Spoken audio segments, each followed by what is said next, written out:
Ladies and gentlemen, hello, welcome back to my channel.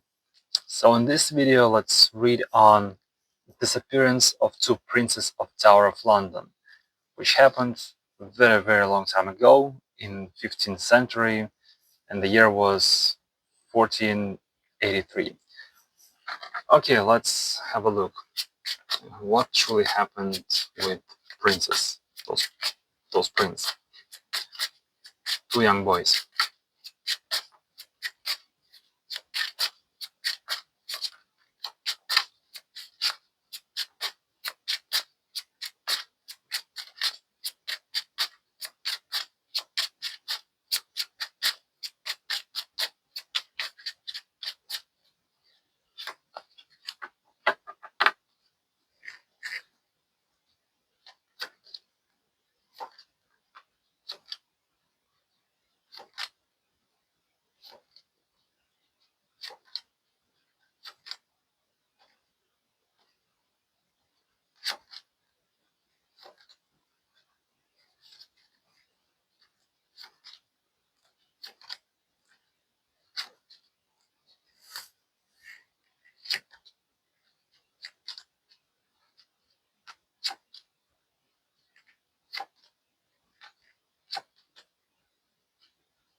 Alright, so the story that emerges from the energy of the cards is way more darker and more complex than the traditional tale.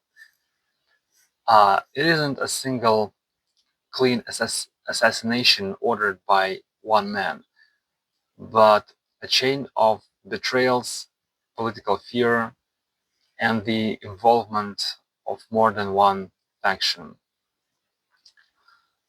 So, how exactly they disappeared? So, who took those prince identity and appearance of the persons? So, I see clearly two men are in the center. The first man is the knight, a broad-shouldered man in his 30s, 40s at that time.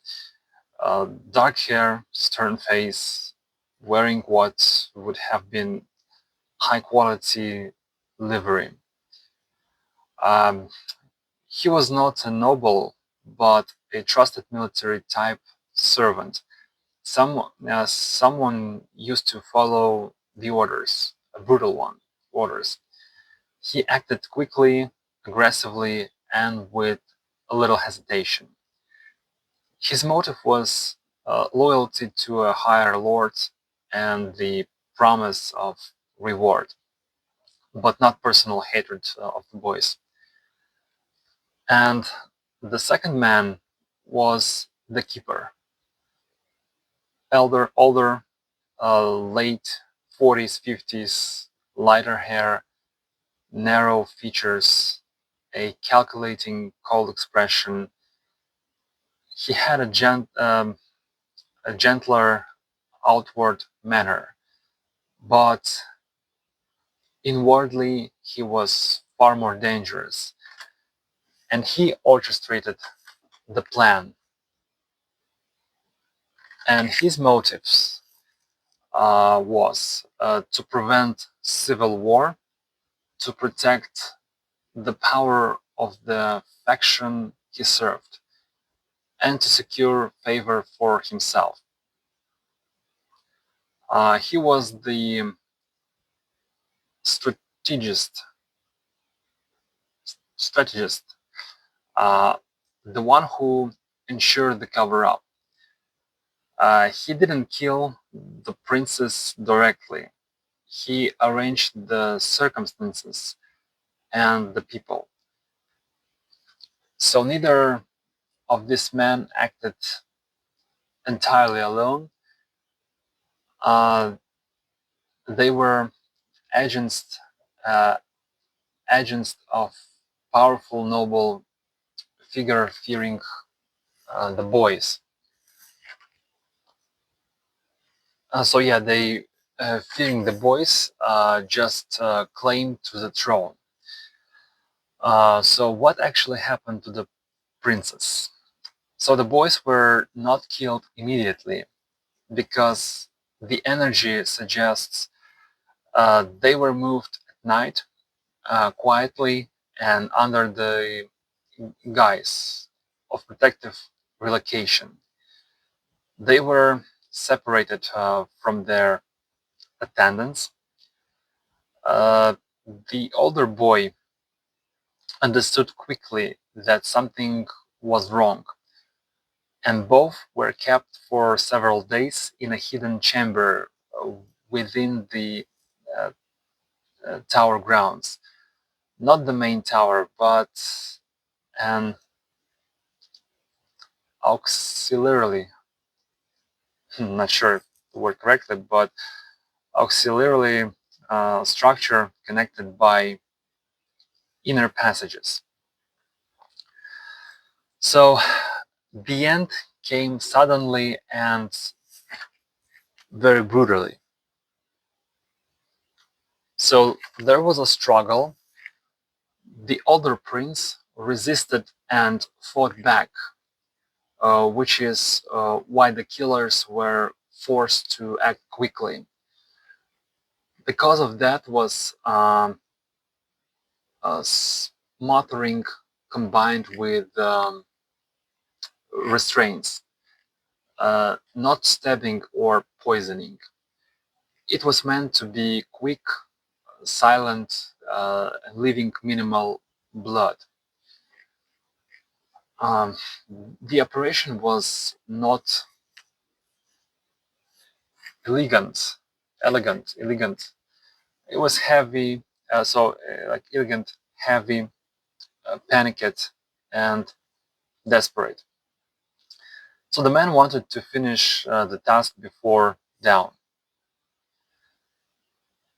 So now speaking about where the prince is buried. So where's the possible location of their remainings?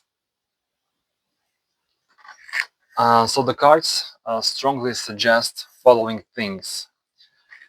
Uh, they were buried within the tower complex, but not in the location traditionally suspected. Their bodies were placed under an older stone floor, not deep, but not deep earth. The hiding spot appears to be near a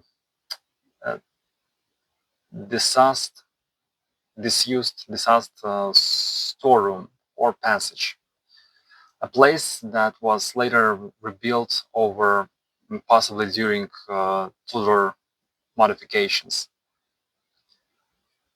And the distance from their known last lodging, um, meaning the royal apartments. So appears very short, less than 100 meters. So one boy's remains are likely still there. The other may have been moved decades later when renovations disturbed the original burial pit. This is why uh, historical searches have never fully aligned it. And the motive behind the crime, again, cards paint the motive as follows. So first of all, fear of rightful succession, a desire to stabilize the throne, to prevent a potential uprising, and to hide political embarrassment. So I see those reasons as a motive. So this was less about cruelty and more about a cold political calculation. Two young boys posed a threat to powerful adults willing to eliminate obstacles.